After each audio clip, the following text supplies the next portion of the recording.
Greetings and welcome back to a new video. So what we have here on the bench today is a 39,001 PlayStation 2. So I bought this one in a parts and repair lot on eBay, and when it came in I plugged it in and gave it a test, and the disk drive was a little possessed. So like I would hit the eject button and it would come in and out, in and out, in and out, in and out. I eventually did get it a little bit under control. The tray, from what I remember, is still a little iffy, but when I finally got under control and I put some test discs in, I also found out that it reads the blue discs but not the silver discs, so it does need a new laser. And I did open it up and figure out the laser model, and I have it right here. It's a 400R, so it's a little more uncommon, so it did take a little bit of searching to find a brand new one. So I bought this on AliExpress. We'll open it up in a little bit, and hopefully this thing works. Never ordered a laser off AliExpress before, so hopefully we won't have an issue there. So anyway, the subject of today's video is we're going to be opening this up. We're going to tear down the disk drive completely, clean it up, see if that fixes the issue, and then we're going to put the new laser in and see what happens. So let's get going. Yeah, see, it's all jammed up. Yeah, it looks like somebody tried to pry this out already. But yeah, we'll get this all fixed up. Alright, so we're gonna just kind of speed through this here. I think you've all seen me open up enough of these to kind of figure out what this is all about.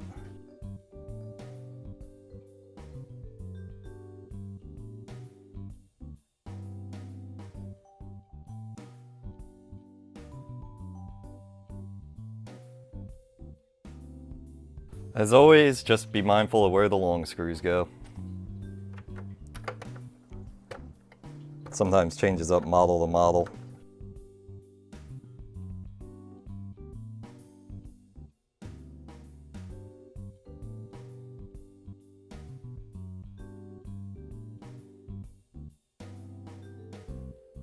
Oh yeah, somebody's definitely been in here before. Look at this RF shield, it's all smashed up. What the hell happened here? Well, we'll have to bend all that back. Alright, so I do want to open this up. Kind of see what's going on in there. So you just have these 4 screws. I do want to see what we're dealing with here.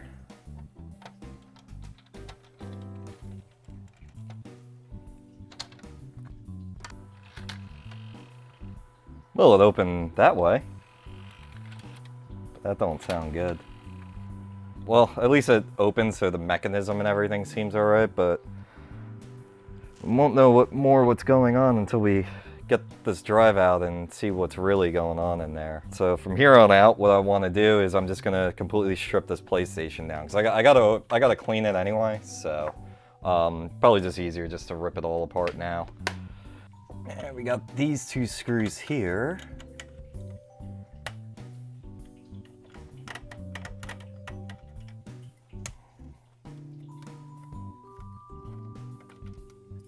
And then the 2 for the controller port.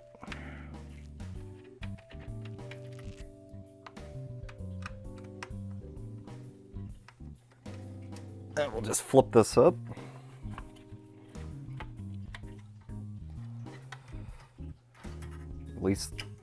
Release the ribbon cable. We'll just set that aside. Wow, this thing is crinkled in there. And just to make life a little easier, we are going to remove power switch. Basically all you gotta do is get under it, right here where this nub is. Just kind of pop it out like that. Just be careful with it. And just shimmy this out. And I'm just gonna remove the ribbon cable for the power.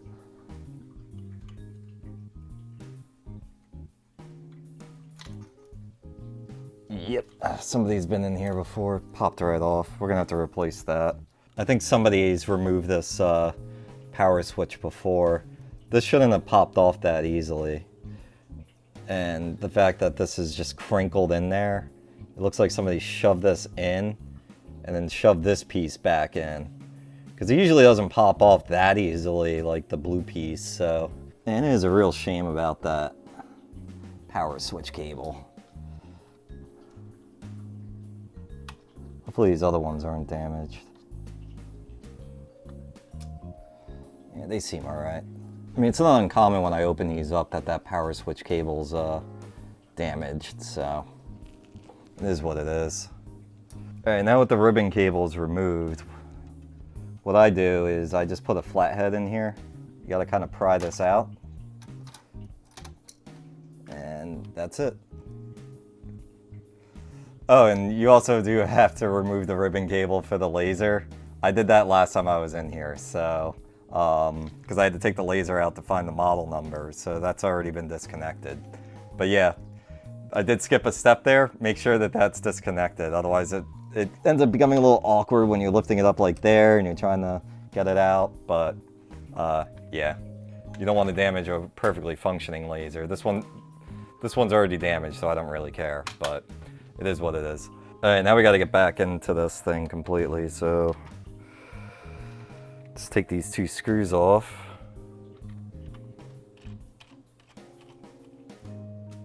And I'm going to take the disk drive magnet out. You can actually remove this from the top if you're trying to figure out disk drive issues. You can put the disk in and then drop it on top, but you'll want to do it with the tray out and then put it on right in the center of the disk, so then when it locks, then it'll lock it all down and then you can actually see what's going on inside the drive. It's a little tip. We're going to remove the disk drive tray, and that's done with these two screws here.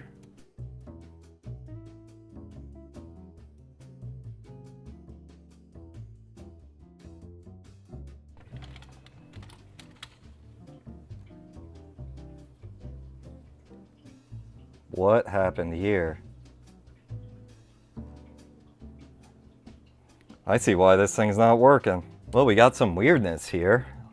So basically how this tray works is this little nub right here on the white piece. This is what moves the tray up and, like the disk tray up and down.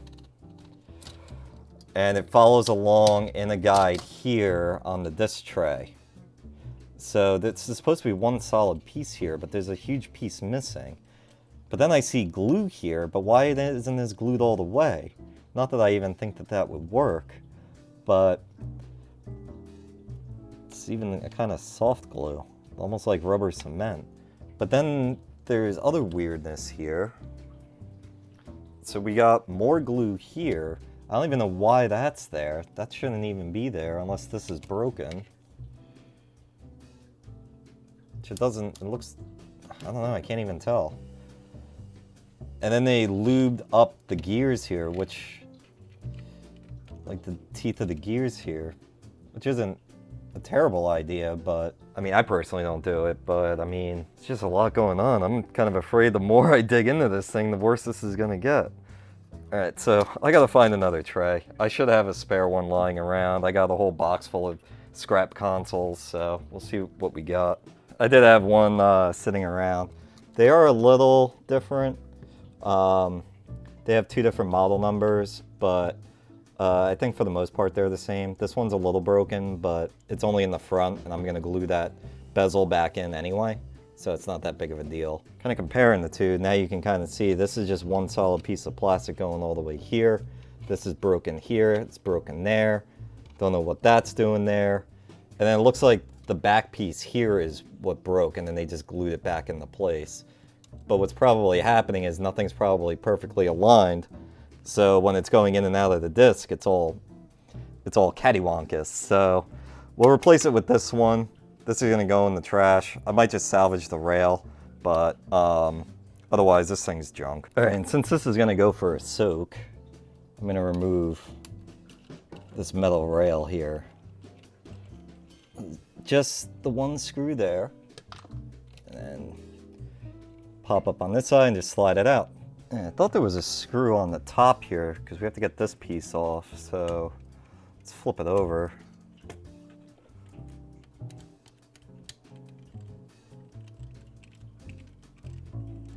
I think this is the screw we need to remove. Why is it not coming out? Oh my God, that's broken. I'm starting to think the Incredible Hulk opened this thing up last. So yeah, there's a hairline crack going all from this side to this side. This may be beyond saving. Let's try and just pry this off on the top. Okay, so normally you remove the screw and then this should just pop right off, but I don't know if that's gonna really happen in this case. Although while I'm fiddling with this, oh, there it goes. So while I'm fiddling with this, one interesting thing about these disk drives is, depending on the model that you have, the screw to remove this is either going to be on the top or the bottom to access the drive belt here, which also feels quite loose. So basically, the older, from what I've noticed, the older models of PS2 tend to have it on the top, which makes doing a belt replacement super easy. But on the later models, the screw's always on the bottom at this part where I can't access it, and well, not access it, but can't get it out. So you actually have to remove the disk drive to change the drive belt, which is kind of an annoying thing. But yeah, looking at this further, they have grease on the drive belt. Oh man. All right, so let's remove the drive belt. Let's see if we can boil that and salvage it. But the rest of the stuff just pops right off. Otherwise, the gears look fine. I don't see any broken teeth or anything. But we'll wash these all up, get them all nice and clean. So what we're gonna do next, I wanna take this plastic piece out. Now, believe it or not, I fixed disk drives that were getting stuck with this by just cleaning this plastic piece, and I'll show you when I get this out. So it just kind of slides right out. Now, how this works is these two nubs go into the grooves on this plastic piece, and that's what moves this up and down. So years of it moving up and down, up and down, up and down, it actually gets crud in here. It's normal, it just deposits dust, dirt, and even just the metal wearing and the plastic wearing, and it ends up creating friction, which slows down the drive. So if you clean these nubs and you clean this plastic piece, it actually can solve quite a lot of your issues. Right, so I do want to pop this out. Now it's actually supposed to be seated, which it is not, which means somebody tried to take this out. So I think,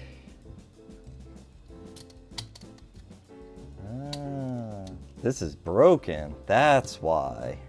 All right, so that totally explains why I couldn't get the screw out. This piece is broken.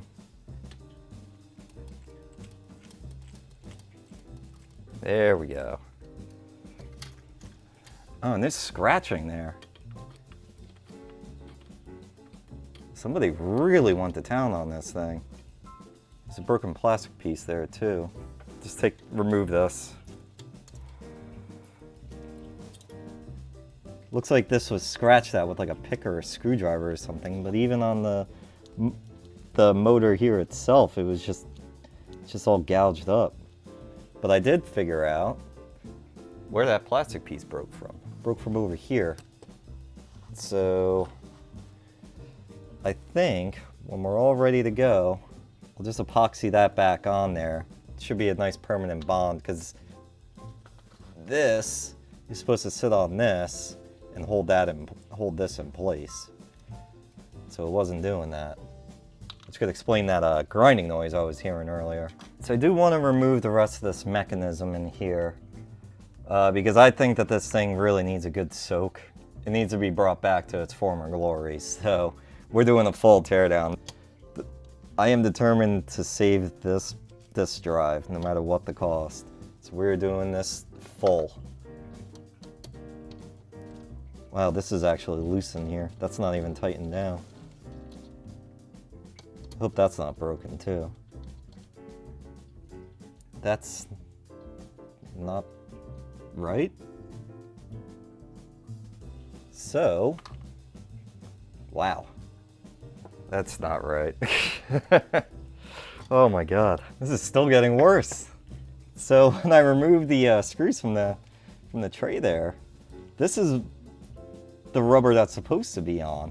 I found I removed two O-rings. I don't know what happened. I guess the person ripped this and they decided to replace it with 2 O-rings, which is weird because it doesn't even get the right height. I don't think. Maybe. But still. I got spare salvage disk drive, so I'll just grab another one of those. Throw out the old O-rings. So what I'm doing is these plastic pieces,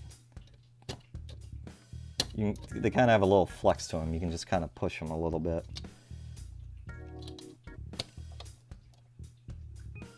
Flathead would probably work better for this, but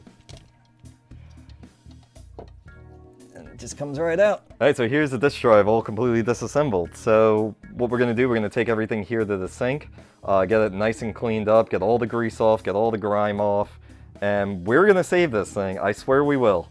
And after we get this all cleaned up, then we'll work on this with the laser once we get everything back together. That's just the kind of way I'm gonna do it. And I'll show you how to clean all this up and re-lubricate everything. So we got soap, water, and the parts. So we're gonna just throw these in. Also, before we go on, with all that time I was basically bringing up that I had like a parts bin, never thought that to look for one of these. So it's actually not broken. So we're gonna reuse this one instead. So we're gonna forego the epoxy.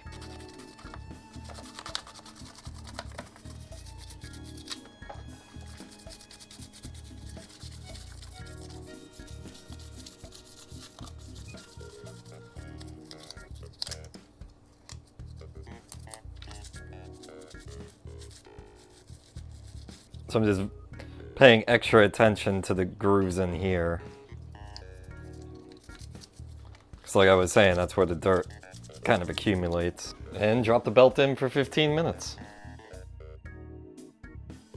And it's been a couple days now, so all the parts are here and dry and ready to go.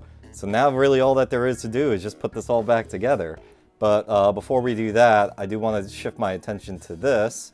So we're gonna take this apart and re-lubricate everything. Okay, so the first thing I want to do here is I want to take these rails out. That should make cleaning things a little easier. And actually, I was thinking about this the last couple days. I'm actually not sure that the laser was the issue on why the last person went in here. I really do think it was a stuck disk drive. So, remember when we found the O-rings here? I actually am kind of have this hunch that the only reason that we're not getting the DVD discs reading is because now this is a little cattywampus. It's not going to be the same height. So if it's off just a little bit, it's probably not reading the DVDs. So basically the laser for a CD is usually a wider beam than for a DVD, which is a much narrower beam. And I think that that's why it was reading CD games and not DVD games, because I think that the laser might not be perfectly aligned. But we'll be testing that theory soon. Okay, so I'm just using a little alcohol to take the old, take off the old grease. I'm pretty sure the last person greased this up, because this doesn't look like factory grease to me.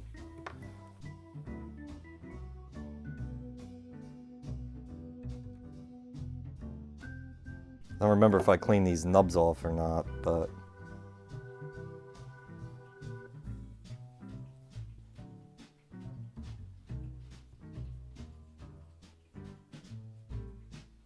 don't want to forget the plastic piece here. Alright, so I'm just going to use some white lithium grease. Start off with the worm drive here. I don't want to go too crazy. Last thing you want to do is put too much grease on and then like gunk and stuff gets in there. And then the skinny rail.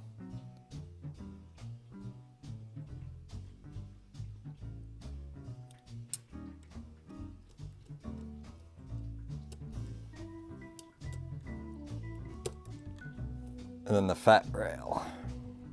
Oh, we got a little bit of crud there.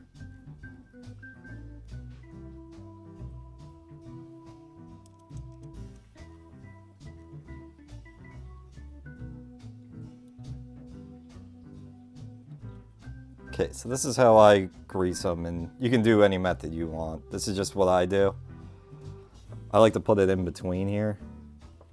I want to get it underneath too.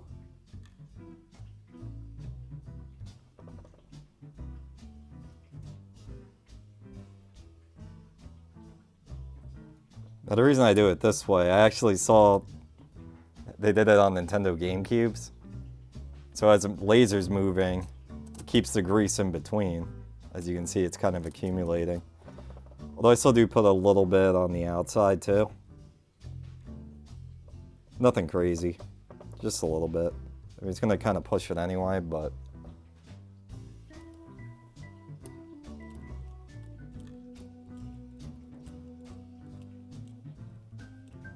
first thing I'm going to do is I'll just put a little lubrication here. Just a little, just enough to keep it, give it a little help moving. Now, I guess I will be kicking up the hornet's nest a little bit, or at least have some people give their opinions on this, but I actually don't lubricate much in these disk drives. A lot of people do, and I mean, if you want to go ahead and lubricate, that's all fine and good. It shouldn't really hurt anything. But the reason I don't is actually because it didn't come lubricated from the factory. I've opened up a lot of disk drives that have been lubricated before, and they just always tend to be kind of dirty, dusty messes over time.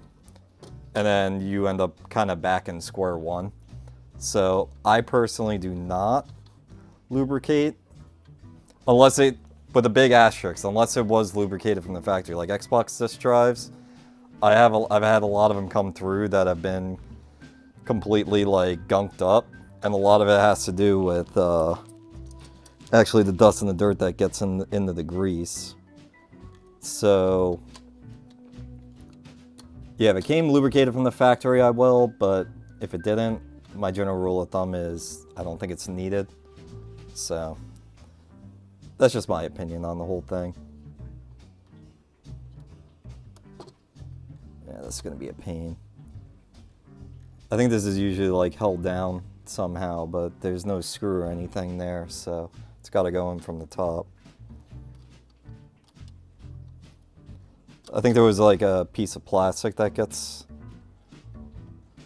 globbed in there that holds it in place, the motor, but I think that's been broken off.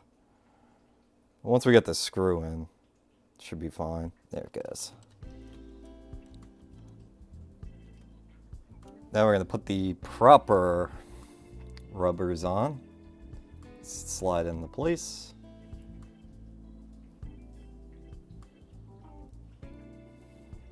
Let's see if I can finagle this into the grooves.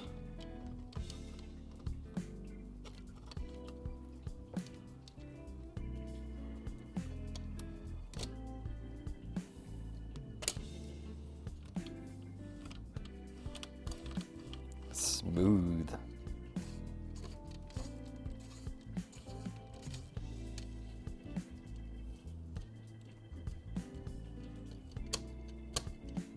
I think this is actually broken in there. That's kind of loose.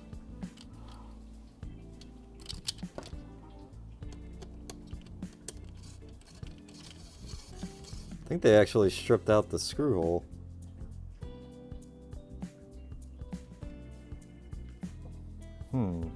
Let me try something. Let's make it a little tighter. Well, this is certainly going to be one of the more unconventional ideas I've had. Let's see if it works. Had this plumber's tape sitting around.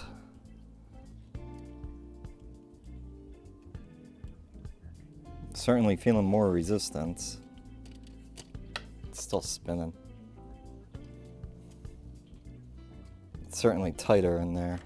Okay, well the plumber's tape didn't work, but I think really what the issue is, there's no threads left in there. They're just completely obliterated. So I'm gonna try using rubber cement here. Just kind of trying to think of things that I have sitting around. But this just needs to hold this screw in place, so we'll try using this.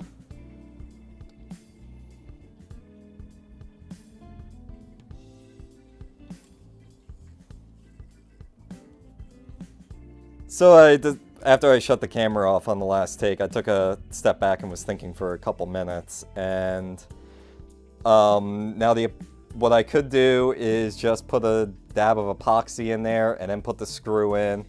And that screw will not move. It will not go anywhere as soon as that epoxy is cured.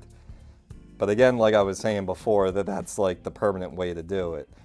Now with that being said, if this was my console, that's the method I would do. But I run a business, so I take extreme pride in my work and basically make the consoles pretty much as good as they can be used than if they came from the factory. So thinking about the damage that's been done to this and then having to put epoxy in, it would be kind of like, I don't want to say amateurish, but it's not up to my standards of work. Because we got gouges, we got scratches on the motor, even where the belt goes in is all gouged up. But I also do have a bin of parts, so what I decided to do was replace it with another carrier and a new motor. So then, like, if you look at it from my perspective, if like all this damage is being shown, the next time somebody goes into it, who do you think they're going to point the finger at that did it? The last person that was in it, which is me. So with that being said, I'm going to replace all the parts. It does need to be clean, so I'm going to take it to the sink and I'll see you in the morning. And it's the next morning, so we got the new carrier here. It's all dry and ready to go. I've got my morning coffee, so let's transfer these parts over and I'll see you at the next part. So real quickly, I did want to point something out. The reason that the motor kept jerking this way every time I put the disc drive band on is there was a nub here that was broken on the old carrier, so that's why it was kind of shifting that way. I mean, once it was together it held fine, so it probably would have held, but just something I wanted to point out.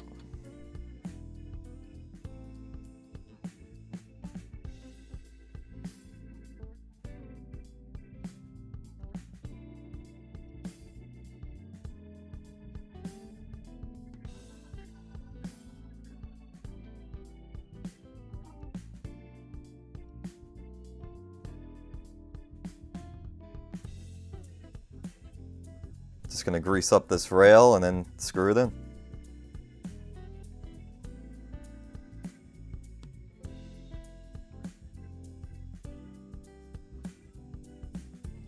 So the longer end's gonna go, you'll notice on the rail that there's a short end and a long end. Long end goes down here, the back, and then the short end goes up at the front.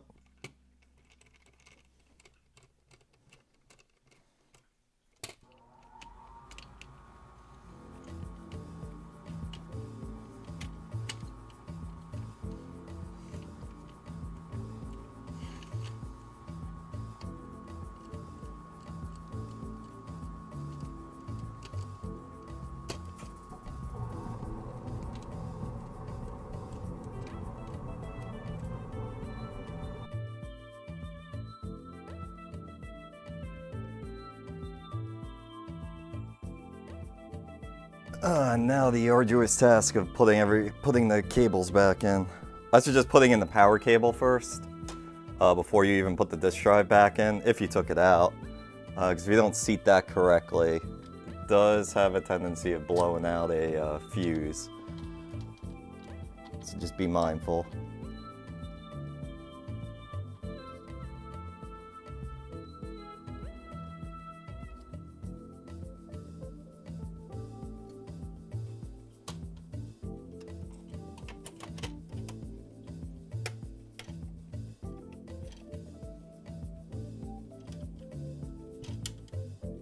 All that's left to do is connect the ribbon cable for the laser. I just find it easier doing it this way.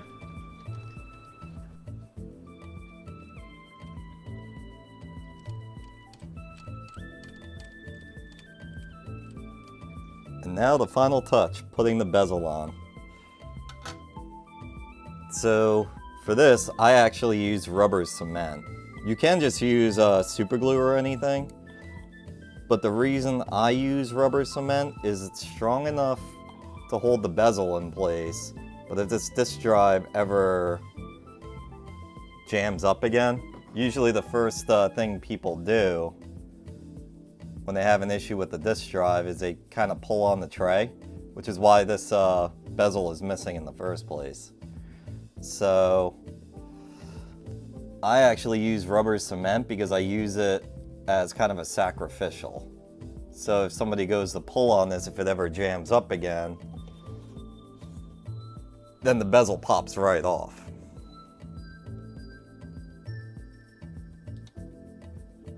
But if this was my own console,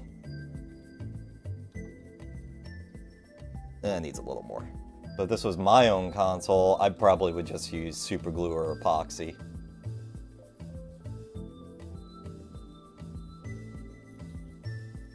And then any runoff there can just be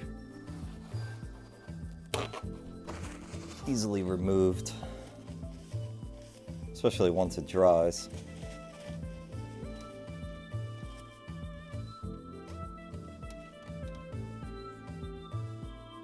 See, I'm tugging on it and it's holding steady for now.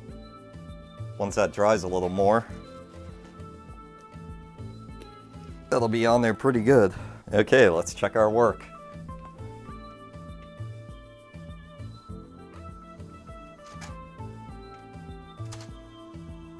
Smooth. Now let's see if with the disk drive rebuilt, if the laser is going to read all disks. If not, then we're going to have to change the laser. So we're going to start off with a blueback disk, aka CD.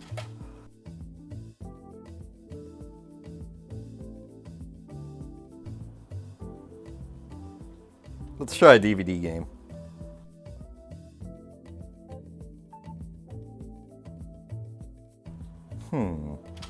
So we got the two lasers here. This is the replacement laser and this is the original laser. So we got to do a little bit of prep work before we move it in. First things first, we got to remove the solder glob on the new laser. It's an anti-static solder glob and you definitely have to remove that. I mean, the listing that I saw for this laser, there were a lot of people that said that it wasn't working, but then they posted pictures and I actually saw the solder glob still on there, so they actually forgot to remove that. So we'll remove that first, and then we gotta move over this plastic piece here that goes in the worm gear, and then the black screw that goes under the rail. And then we'll put it in and see if it works. Let's use my soldering iron and the solder wick. It's right there.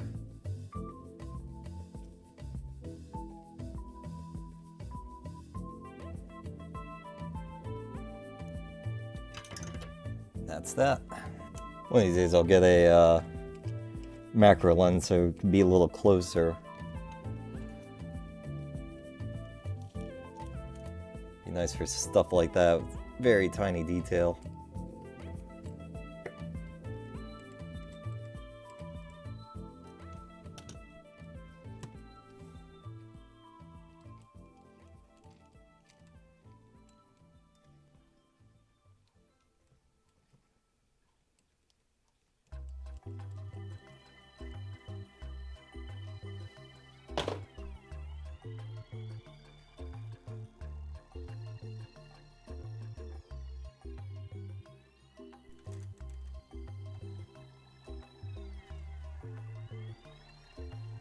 Alright, moment of truth.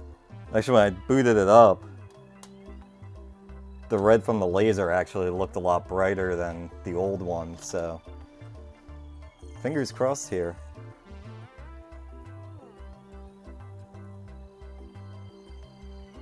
Yeah, and I can actually see the laser through the disc. Yes! Alright, let's try CD games. Beautiful. Alright. Just for good measure, let's try a PS1 game. Beautiful. Alright. I think we got this thing exactly where it needs to be. I'm so happy with how this thing came out. This thing was a total train wreck when it came in, but you know what? As much as I was ragging on the last person that opened this, gotta give it to them. They at least tried. Unfortunately, they couldn't get it working, but we got this thing completely fixed and restored, and it's ready for its new owner, and I think that they will be very happy with it. So thank you so much for coming along with me on this. Like, share, subscribe, all that good jazz. And remember, fix it, don't ditch it. Have a good one.